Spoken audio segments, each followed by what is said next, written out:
Okay, hear me out. This is going to sound a bit weird, but I think running a business is like growing plants. That's why I'm here next to my plants. I'm a plant dad. Okay, so I was thinking about this, and the reason that I think it's the perfect analogy is the fact that, well, for a few reasons actually, but the first one is you have to show up. I'm looking at my plants here like they're my children, but you have to show up. I have to water them. I have to make sure I put them in the sun. I have to make sure I give them what they need. I have to be consistent. And that's the exact same thing with business. If I'm not consistent, if I don't show up and give my plants what they need or give my business what it needs, then it's going to die. And I think because of this modern day age of, running a business is cool, a lot of people think that because they're their own boss, they don't need to show up. They can go on holiday whenever they want. They can whatever.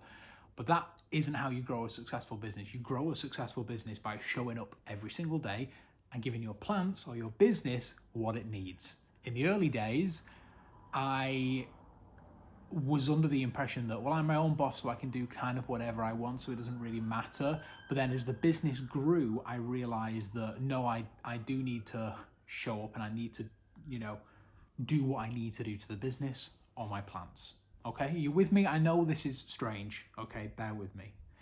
The other reason is conditions.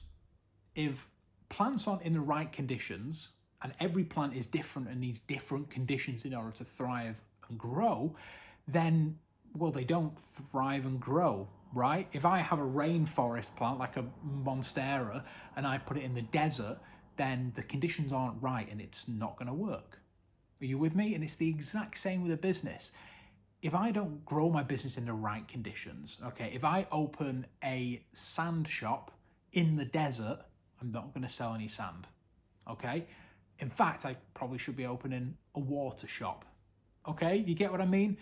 Your conditions are both the conditions that you're actually in, whether you have a supportive, family and friends around you that can support you while you do what you want to achieve, but also the conditions of the market as well. Right now, I'm really lucky that my business is in a pretty thriving market at the moment.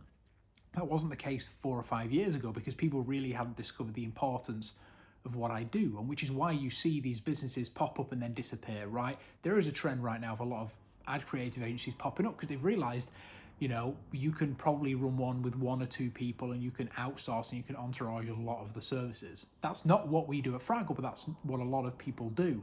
And so there's a lot of them popping up and then they'll all dash off to the next thing. It was email marketing quite a while ago as well.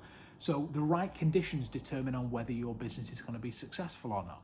The same way that it depends on whether a plant is going to grow or not grow. It's so important to have those right conditions, to make sure that you set yourself up for success by putting yourself in the right positions. A lot of people move to, Dubai for some reason because they believe that those are the conditions in which their business will thrive in, okay? And then the final one, I think potentially I could be grasping at straws here with this one, but if you have too many, your attention will be all over the place and you won't be able to focus on the right thing. Okay, I've experienced this before. I've run multiple businesses before and I've even taken steps back from businesses because I want to focus on something else. And that's something that I had to do because I realized that I'm not the type of person that can run 4 or 5 businesses and not be stressed and burnt out. But there are people out there that can do that. Okay, and it's the exact same with plants. Some people really struggle to just keep 1 plant alive. Other people can keep 4 or 5 plants alive. The exact same with business. I feel like this is all coming together now, right?